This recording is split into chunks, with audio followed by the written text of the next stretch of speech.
సుమన్ టీవీలో మీ business promotions కోసం ఈ కింది నెంబర్ను సంప్రదించగలరు.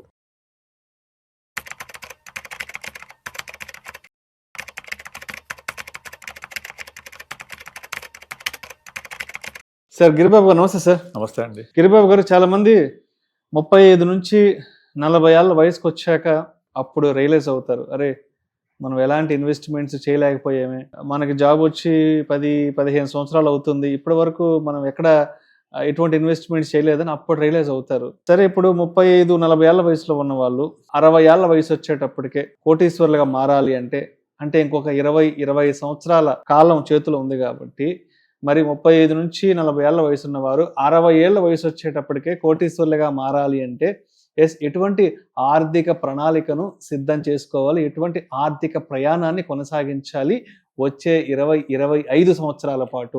మీరు అన్నట్టు ఈ 35 ఇయర్స్ అనేది ప్రతి ఒక్కళ్ళ లైఫ్లో చాలా క్రూషియల్. అంటే మనం ఎట్లయితే చదువుకునేప్పుడు ఇంటర్మీడియట్ అనేది ట్రాన్స్మిషన్ ఫామ్ ఎలా అయితే ఉంటుందో 10th వరకు ఒకలాగా ఉంటుంది, ఇంటర్ నుంచి వాళ్ళ దశ అనేది కంప్లీట్గా మారిపోతుంది. అంటే కాలేజ్ ఎడ్యుకేషన్, ఇంజనీరింగ్ లేదా ప్రొఫెషనల్ ఎడ్యుకేషన్ వెళ్ళిపోతారు. అలాగే మన లైఫ్ స్టైల్లో కూడా మనము ఒక 35 ఇయర్స్ అనేది ఒక మంచి ట్రాన్స్ఫార్మేషన్కి ఒక టర్నింగ్ పాయింట్ అని చెప్పొచ్చు. ఎందుకంటే జనరల్గా 22-23 కల్లా మీ ఎడ్యుకేషన్ అయిపోతుంది. ఇక 24-25 కల్లా జాబ్ ట్రయల్స్ చేసి జాబ్ రావడమో లేకపోతే బిజినెస్లోకి ఎంటర్ అవ్వడమో చేస్తే ఒక 35 వరకల్లా ఆ జాబ్లో సెటిల్ అవ్వడం, ఒక మంచి ప్యాకేజ్ లాగా మనీ శాలరీ రావడం, పెళ్ళి అయిపోయి ఉండడం, అప్పటికి 1-2 పిల్లలు పుట్టడం, ఇక భవిష్యత్తు లక్ష్యాల వైపు అడుగులేయడం, ఇవన్నీ కూడా జరిగే టైం 35. ఇప్పుడు కనుక మీరు పొరపాటున తప్పటడుగులు వేస్తే దాని యొక్క మూల్యం మీరు 60 తర్వాత చెల్లించాల్సి వస్తుంది. కనుక మీరు అన్నట్టుగా 25 నెక్స్ట్ 25 ఇయర్స్ 35 to 60 అంటే 25 ఇయర్స్, ఈ 25 ఇయర్స్ పాటు ఏదైతే మీ యొక్క లైఫ్ స్టైల్ని మలుచుకుంటారో 60 తర్వాత 60లో 20 లాగా ఉండాలి అని చెప్తుంటారు కదా, అలా 60లో 20 లాగా ఉండడానికి మీకు కావాల్సిన ఆర్థిక స్థితిగతులు, ఆర్థిక స్వేచ్ఛ, ఆర్థిక భద్రత దొరుకుతుంది మీకు. కనుక 35 years is very very crucial. అందుకనే చాలా మంది నా దగ్గర వచ్చేవాళ్ళు క్లయింట్స్ చెప్తూ ఉంటారు, సో ఎప్పుడు 40-45 తర్వాత వచ్చినప్పుడు నేను ఆల్రెడీ 10 ఏళ్ల క్రితం నా దగ్గర సేవింగ్ చేసే కెపాసిటీ ఉండింది, నేను చేయలేకపోయాను, నా దగ్గర అప్పుడు డబ్బులు చాలా ఉండే చేయలేకపోయానని చెప్తుంటారు. ఆ మిస్టేక్స్ చేయొద్దు. ఎట్టి పరిస్థితుల్లో మీరు 35 వరకల్లా మీ ఏజ్, మీ యొక్క ఎనర్జీ లెవెల్స్ చాలా హై ఉంటాయి కాబట్టి మీ రిస్క్ సామర్థ్యం కూడా చాలా ఎక్కువ ఉంటుంది. కనుక మీకు వారన్ బఫెట్ ఒక సూత్రం చెప్తూ ఉంటాడు, ఇన్కమ్ మైనస్ ఎక్స్పెన్సెస్ సేవింగ్స్ కాదు, ఇన్కమ్ మైనస్ సేవింగ్స్ ఎక్స్పెన్స్ చేయండి అని. అంటే ఆ సేవింగ్స్ చేసేటప్పుడు ఇన్కమ్ జనరేట్ అయితే అవుతుందో, అంటే శాలరీ రూపంలో కావచ్చు, బిజినెస్ రూపంలో కావచ్చు, దాంట్లోంచి అన్ని ఖర్చులు పోయిన తర్వాత సేవ్ చేసే బదులు సేవింగ్ చేశాక ఖర్చులు పెట్టండి. అంటే చిన్న మార్పు చేయాలి మన ఆర్థిక సూత్రంలో, ఆర్థిక ప్రణాళికలో. ఆ ఒక చిన్న మార్పు చేశారంటే మీ లైఫ్ మొత్తం కంప్లీట్గా సెట్ అయిపోతుంది, మారిపోతుంది.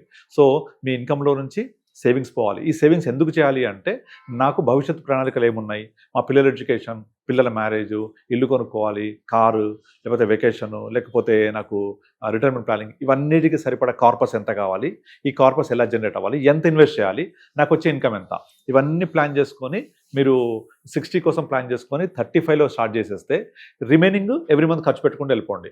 అలా ఖర్చు పెట్టుకుంటా వెళ్తే ఆటోమేటిక్గా మీ యొక్క ఫ్యూచర్ లక్ష్యాలు ఎప్పుడైతే మనకు కనపడుతుంటాయో క్లియర్గా, ఎస్ నేను 60కి వెళ్ళేప్పటికి నా దగ్గర ఇంత డబ్బులు ఉంటున్నాయి, మా అబ్బాయి ఎడ్యుకేషన్ పలానా ఏజ్లో పలానా ఇయర్లో వస్తుంది, ఎస్ దానికి బడ్జెట్ ఉంది, మా అమ్మాయి పెళ్లి లేదా ఇంకో అబ్బాయి పెళ్లి లేదా నా వెకేషన్, కారు, ఇల్లు పలానా ఇయర్లో నేను అచీవ్ అవబోతున్నాను, అప్పటి వరకల్లా నేను ఇంత ఇన్వెస్ట్ చేస్తున్నాను, ఇంత డబ్బులు వస్తున్నాయి అని ఇంకా ప్లాన్ చేసుకోండి. మీకు ఒక క్లారిటీ ఉంటే అసలు ఇబ్బందే ఉండదు.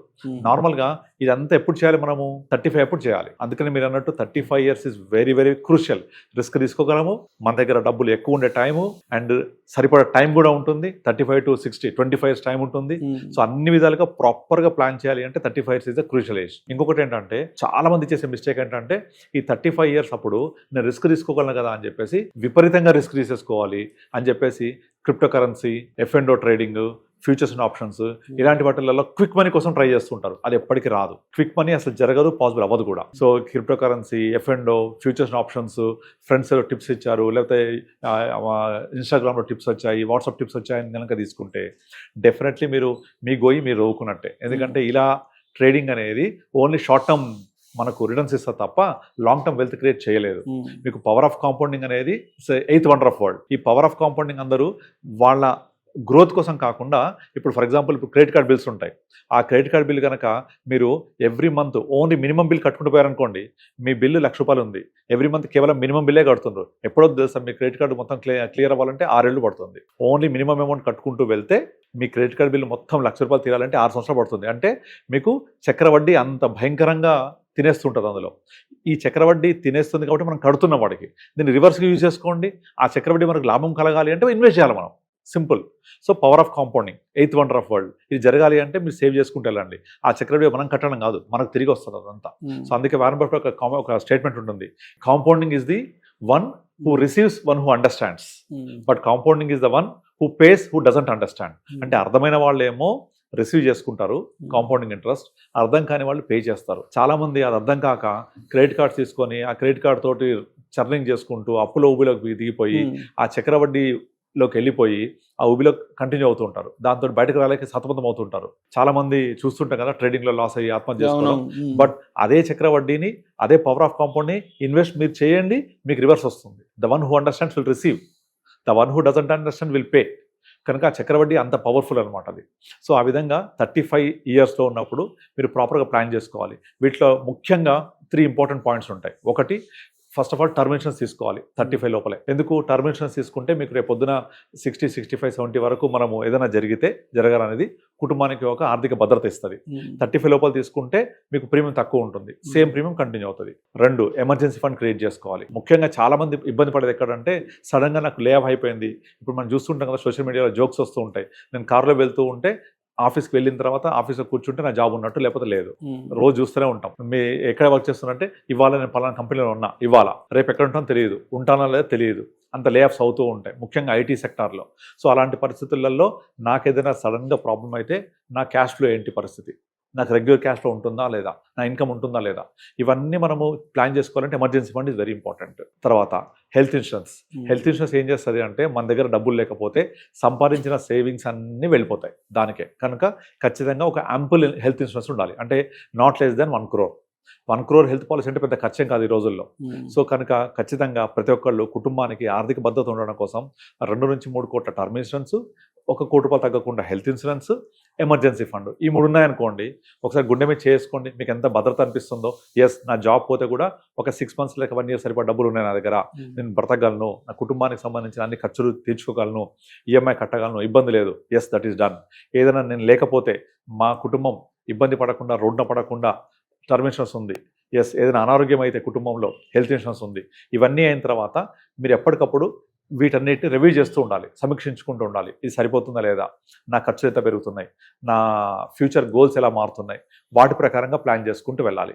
ఇవన్నీ ప్లాన్ చేసుకుంటూ వెళ్తే 35లో వేసిన పునాది పెరిగి పెద్దదై ఒక వృక్షమై, మహావృక్షమై మీకు జీవితాంతం నీడనిస్తుంది అది. కనుక ఆ 35 అంత క్రూషియల్ ఇయర్ అది. సో అందుకే నేను అందరికీ చెప్తుంటాను, మీరు 35లో వచ్చినప్పుడు ప్లాన్ చేసుకుంటే రేపొద్దున నా లైఫ్ ఎంత హ్యాపీగా ఉండాలనేది మీకు ఒక క్లారిటీ వచ్చేస్తుంది. అందుకే నేను రిచ్ అవ్వాలి, లేకపోతే నేను హై క్లాస్లో ఉండాలి అంటే మీ దగ్గర సర్ప్లస్ మనీ, ఈ డబ్బులు ఏం చేయాలబ్బా అని ఆలోచించాలి. అలా ఆలోచించగలిగినప్పుడు మీ లైఫ్ స్టైల్, మీ క్లాస్ మారుతున్నట్టే. Thank you sir, thank you so much Giribabu garu. 35 నుంచి 40 సంవత్సరాల వయసు ఉన్నవారు వచ్చే 20-25 సంవత్సరాల తర్వాత, అంటే 60 ఏళ్ల వయసు వచ్చేటప్పటికే మరి కోటీశ్వరులుగా, ధనవంతులుగా అవ్వాలి అంటే మరి ఈ 20-25 సంవత్సరాల పాటు ఎటువంటి ఆర్థిక ప్రణాళికను కనుక రచించుకుంటే కోటీశ్వరులు అవుతారు అనే దాని గురించి చాలా చక్కగా తెలియజేశారు. Thank you so much sir. Thank you అండి.